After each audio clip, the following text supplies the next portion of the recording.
The world can be a pretty weird and scary place sometimes, but the more we learn about our surroundings, the easier it becomes to adapt to them. There are, however, some facts about the world, its history, and life in general that seem so outlandish that they almost seem made up. Number 5. We're all familiar with the fictional vampire called Dracula, and although he has terrified readers and audiences for over a century, there was a time when people in New England really believed that vampires were real, and they took the threat very seriously. This all took place during the late 18th and early 19th centuries, when superstition was not only a very real part of everyday life, but medical knowledge was far from advanced, and many diseases were misdiagnosed or simply went untreated. Hence, when a new disease broke out, it could be utterly devastating since there just wasn't enough knowledge to firstly identify it and secondly cure it. And it's from this naivety that the vampire panic was born.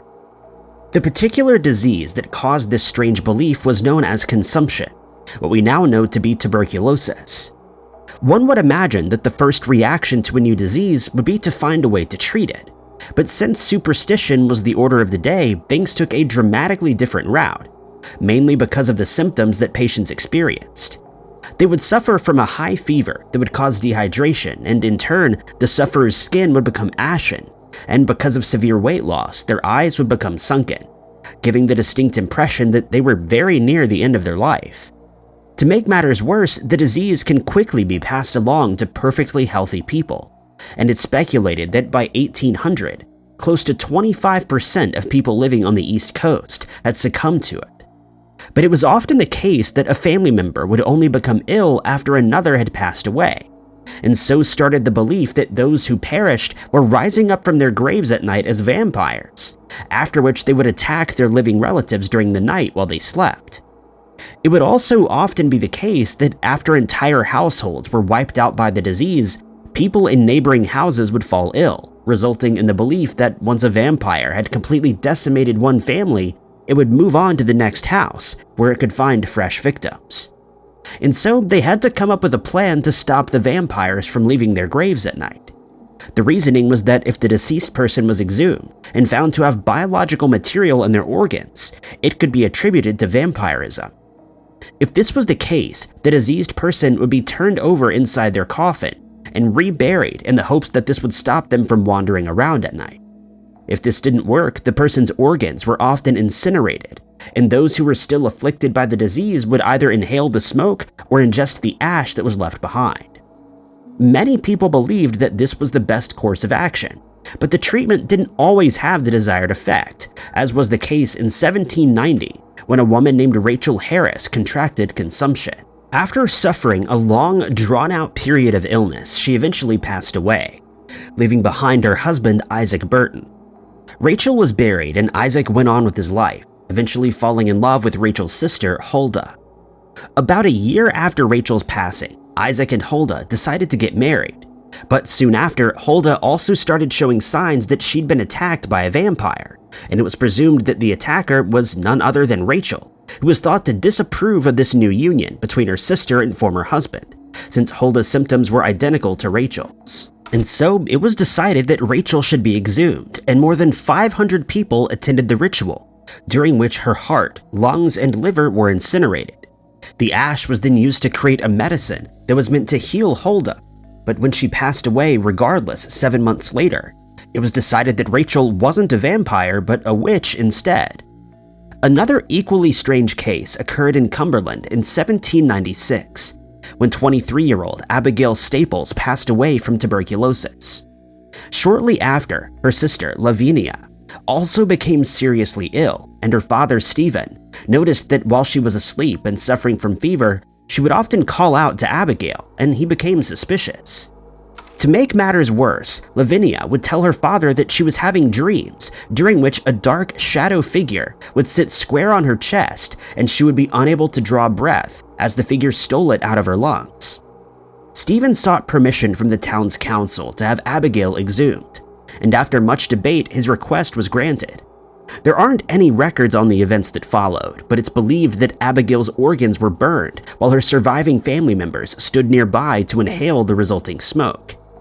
The most infamous of these cases, though, occurred in 1892, and it involved a woman named Mercy Brown. Mercy was the daughter of George and Mary Brown, and they lived together in Exeter, Rhode Island. The first of the Brown family to fall ill was George's wife, Mary, and it would not be long before the illness took its toll and she passed away. But the family would suffer further tragedy when Mercy's sister, Mary Olive, contracted the disease, followed shortly after by Mercy, and they would both eventually pass away. But George didn't have much time to grieve the loss of his family members, as residents of the town became suspicious that they may be vampires. A local doctor and members of the community put pressure on George, and they eventually convinced him that it was in everyone's best interest to have the bodies exhumed, since his son Edwin had also become ill. When Mary and Olive Mary's remains were inspected, they were found to be in an expected state of decomposition, and it was ruled that they could therefore not be vampires. But the same could not be said for Mercy, since she had passed away most recently. It was found that her heart still contained liquid biological material, and it was ruled that this could only be possible if she was a vampire. The same ritual was then carried out, and the remaining ash was made into a medicine that was given to Edwin, but he also passed away a short time later. The vampire panic would eventually begin to die down when Dr. Robert Koch discovered that consumption is caused by bacteria that infected the sufferer's lungs, and not by vampires that stalk their relatives every night. It's also thought, though not proven, that Mercy's case influenced the famous Dracula novel, since newspaper clippings covering Mary's case were found in the author's files after he passed away in April of 1912. Number 4. Self-awareness in human beings is a tricky subject to fully understand, since each individual has their own unique understanding of their own existence. But there is a syndrome that makes this even more complicated and baffling, since people who suffer from it are convinced that they aren't actually alive, and that they're on the verge of passing away, or that parts of their body are decaying for no reason. Cotard syndrome, also known as the walking corpse syndrome, was first discovered in 1882 by Jules Cotard, a French neurologist, but the condition is so rare that there have been very few studies conducted to find its cause. And even then, it's hard to understand how someone who's clearly alive believes that they're not. Making the study even harder is the fact that we aren't entirely certain how the brain makes us aware of our own existence. But one study that was carried out in 2013 suggests that Cotard syndrome sufferers seem to show a reduced amount of activity in the part of the brain network that creates awareness of our own physical bodies. One such case was documented when a man whose identity has not been released woke up after he had attempted to take his own life, and he instantly felt as though his brain was no longer active. Doctors provided him with the medication that he needed to recover from the incident, but he kept on insisting that the medication would do no good, since his brain was no longer functioning at all. He stated that he had no sense of taste or smell and didn't ever feel hungry, and he found himself spending an inordinate amount of time at cemeteries, since he believed he should no longer be alive. When the man was diagnosed with Cotard syndrome, scans were taken of his brain, and doctors were astonished to find that his brain showed the same activity as that of someone who's in a coma. Fortunately, doctors and psychologists were able to find helpful treatments, and the man made a full recovery.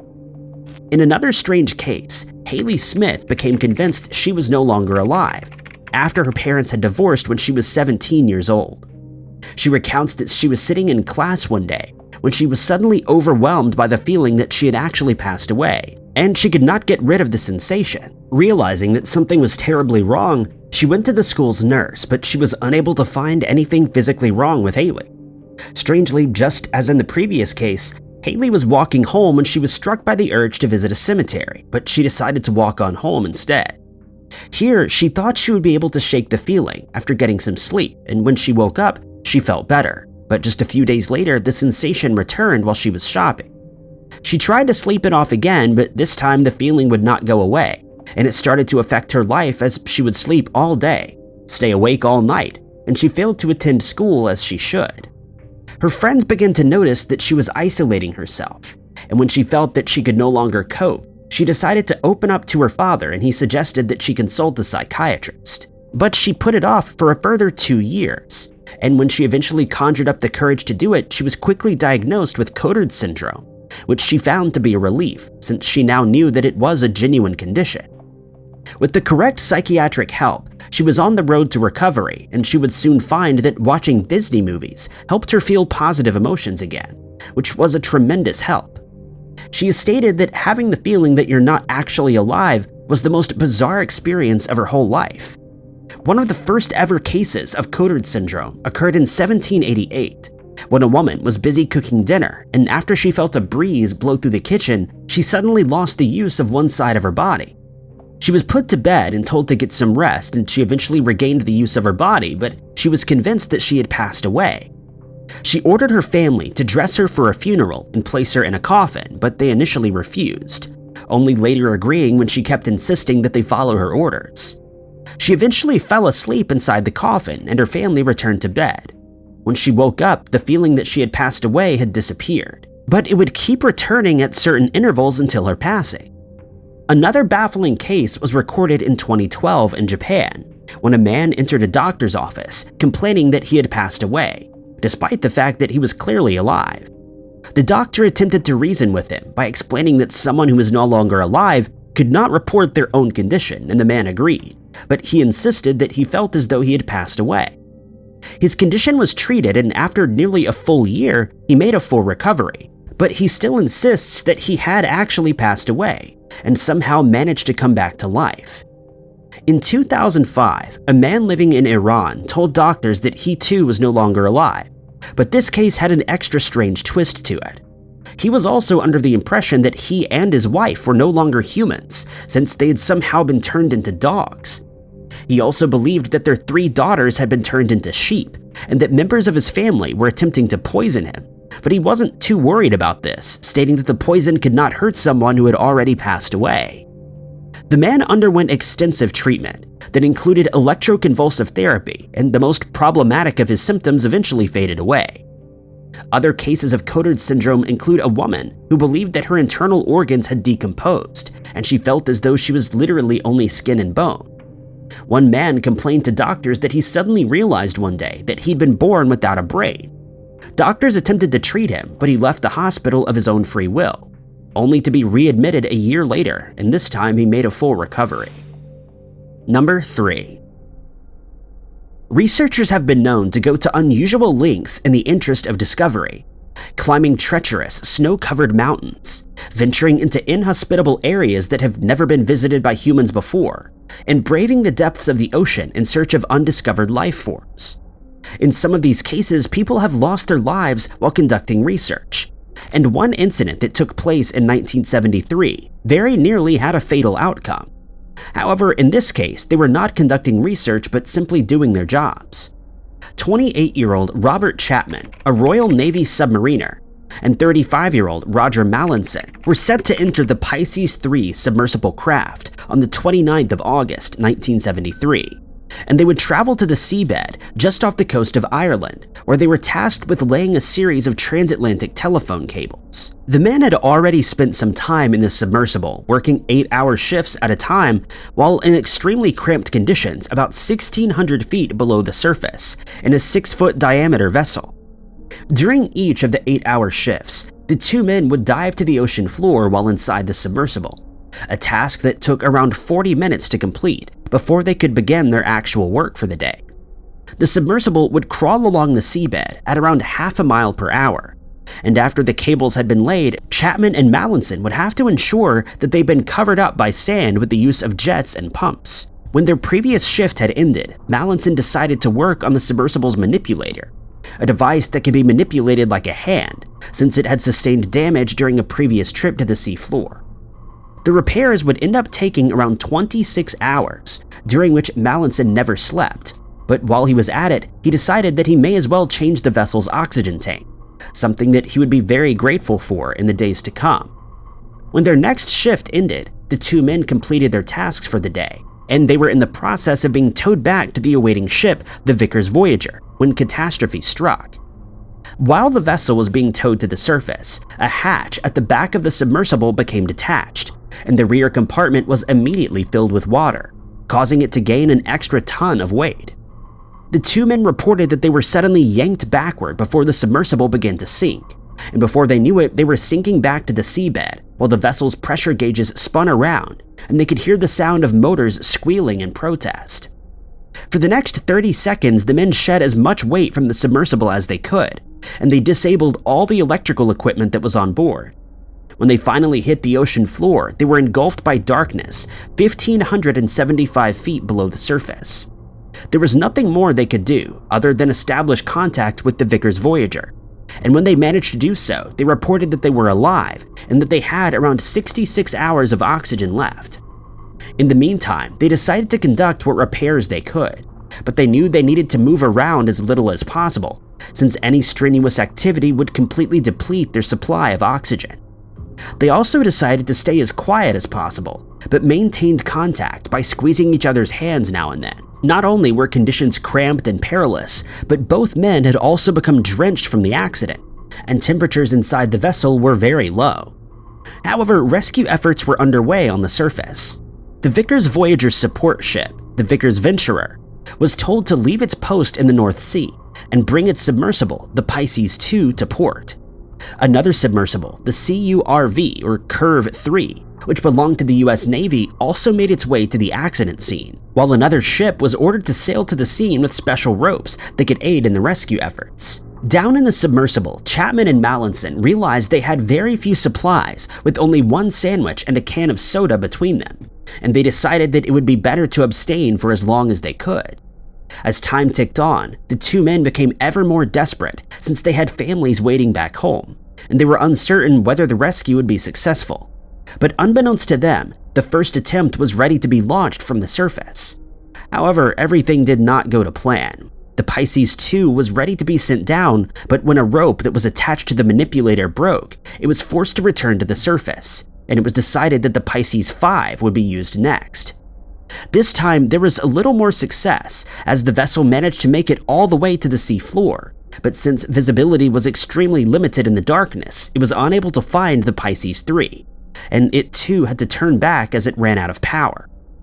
Later that afternoon, the Pisces V made another rescue attempt, and this time it was able to locate the two men, but when attempts were made to attach a rope to the vessel, it was found to be too buoyant, and again the attempt had to be aborted. The Pisces II was then called upon again, but during its next attempt, it took on water and returned to the surface. Rescuers then decided to shift their attention to the Curve 3, but before it could be launched, it suffered an electrical fault and the attempt was abandoned. After so many failed attempts, Chapman and Mallinson were starting to lose hope, since their oxygen supply was all but depleted, and they were preparing for the worst possible outcome. On the 1st of September, 3 days after they had set out, the Pisces II was ready to try once more, and this time there was some success as it managed to attach a line to the Pisces III. About 5 hours later, the Curve 3 managed to attach an additional line, and the two men started to gain some hope, deciding to eat the sandwich that they had saved, but they were still skeptical that the lines would hold. But at 10:50 that morning, the submersible was finally lifted off the sea floor, and it was slowly pulled towards the surface. Close to 2.5 hours went by while the rescue operation was carried out, but at 13:17, the Pisces III emerged above the water, and it would take a further 30 minutes to get the hatch open since it had become stuck. Originally, the submersible should have only supplied them with 72 hours of oxygen, but the two men managed to survive for a total of 84.5 hours due to the restrictive measures that they took. When the oxygen tanks were later inspected, it was found that they only had another 12 minutes of air left, and Chapman and Mallinson had been rescued literally in the nick of time. Despite their scary experience, both men continued working in the submersible field, and Chapman would have a hand in the rescue of 7 men that became trapped in the submarine in 2005. The two men had survived a harrowing and unique ordeal, and they decided to stay in touch by meeting up once every year, until Chapman passed away in 2020 when he was 74 years old. Number 2. Many people state that their biggest fear is being buried alive, and at one time, fear of such an event was so prevalent that people insisted on being buried with a line leading from their coffin to the surface, where it was attached to a bell. If the person in the coffin woke up, they would then be able to ring the bell, drawing the attention of anyone nearby, and they could be rescued. It's believed that this is where the idiom dead ringer originated from. It's an absolutely terrifying prospect, and quite unbelievably, it's one that occurs more than one might imagine. And one woman named Essie Dunbar can attest to this, since she was buried alive in 1915. Essie lived in South Carolina with her husband, who was a local farmer, and they would go on to have 7 children. She would eventually run a few of her own businesses, all the while remaining active in her church, where she took on the role of a Sunday school superintendent. It isn't known whether her condition was known to her friends and family, but Essie suffered from epilepsy, and on one occasion, she suffered a seizure that caused her to lose consciousness. Her family summoned a local doctor named Dr. Briggs, and after failing to find a pulse or breathing, he declared that she had passed away. The family started making arrangements for the funeral, which would take place the following morning, but Essie's sister would only be told of her passing later, since she lived in the next town over, but she still had every intention of attending her sister's funeral. Some reports state that the funeral was slated to be held the same day of Essie's passing, but that was delayed to the next day so that her sister could attend. In the meantime, Essie's body was prepared for the burial, and her coffin was chosen. When the time came for the funeral service to be held in the church, Essie's sister still hadn't arrived, but the service was being conducted by not one but 3 preachers, all of whom knew Essie well. This meant that the service was much longer than usual, but once all 3 preachers had finished, Essie was taken to the burial site in her wooden coffin. Attendees were aware of the fact that her sister had not arrived yet, but they were unable to delay the burial any longer, and the coffin was lowered into the ground and buried. But just a few minutes later, her sister made it to the cemetery, and she was distraught to learn that she had missed the entire funeral. She asked if the coffin could be brought back to the surface, as she wanted to pay her final respects to her sister one last time. But the preachers were reluctant to grant her the request, and they took some time to discuss it, eventually deciding that it would be okay, and Essie's coffin was unearthed before being brought to the surface. Then came the macabre task of unfastening the coffin's lid. But despite it being a horrible prospect, it was unscrewed, and Essie's sister braced herself for the sight that was about to greet her. But she could not have been more surprised at what they found inside. As soon as the coffin lid was opened, Essie sat up smiling, and she greeted her sister as if nothing had happened. This caused major panic, not only among those by the graveside, but among the 3 preachers as well.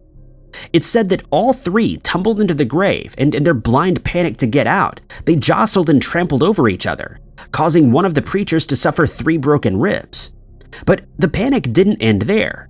People who were witnesses to the strange event became convinced that it wasn't actually Essie, but her spirit that had risen from the coffin, and they scrambled to get away from the gravesite. Essie returned to her life as normal, but she would forever be seen as the woman who cheated death by other townsfolk and some members of her family. Despite there being a perfectly reasonable explanation for what had happened, many people continued to believe that Essie was, in fact, a ghost, or she was somehow undead, and they chose to keep their distance. But despite this, Essie would go on to live a long and prosperous life, eventually passing away of natural causes at the age of 77. 47 years after she had been buried the first time. Another similar case occurred in Lurgan, Ireland, in 1695, when a woman by the name of Marjorie McCall was believed to have passed away after she'd suffered from a fever for some time.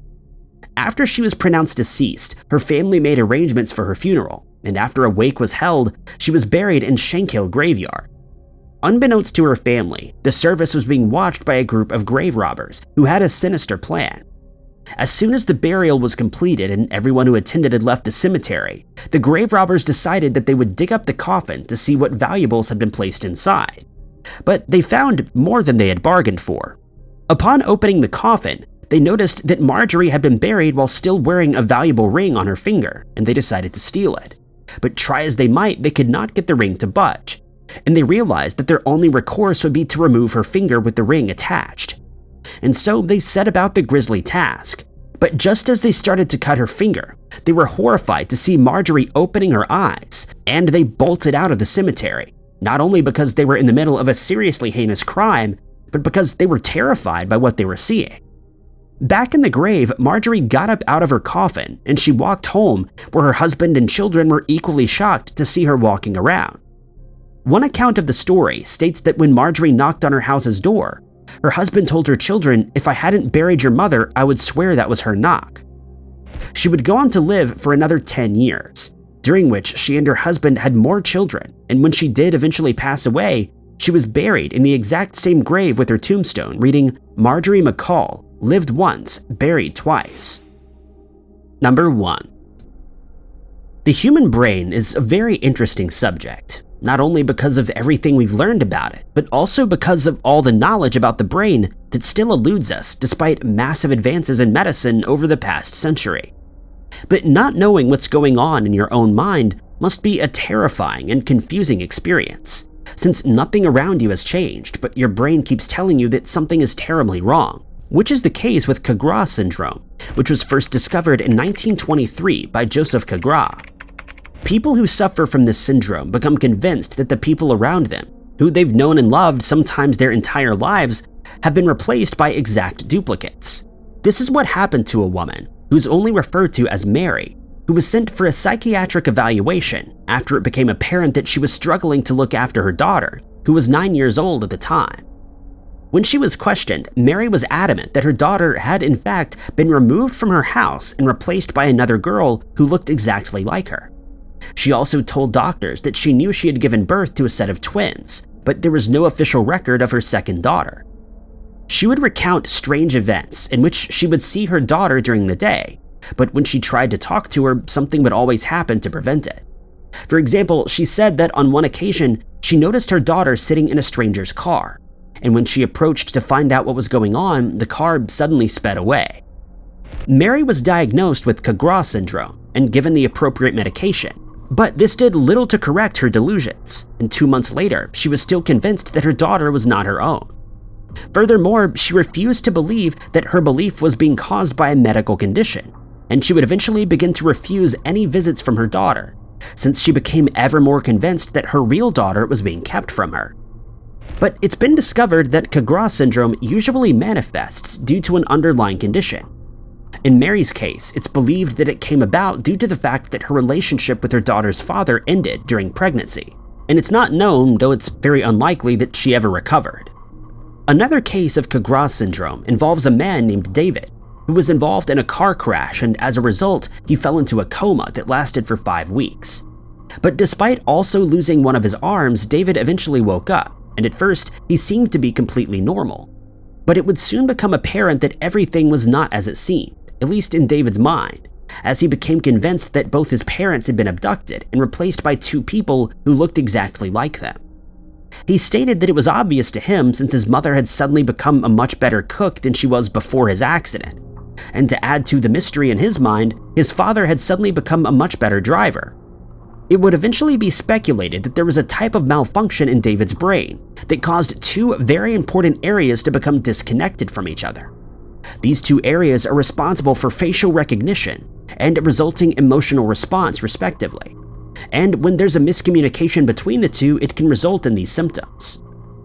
In another bizarre case, a 28-year-old man was arrested after he attempted to end the life of his neighbor who he had known for years. While being questioned, he stated that he became aware of the fact that his parents had been replaced by replicas after their lives were ended years earlier, and that his neighbor was also one of these imposters.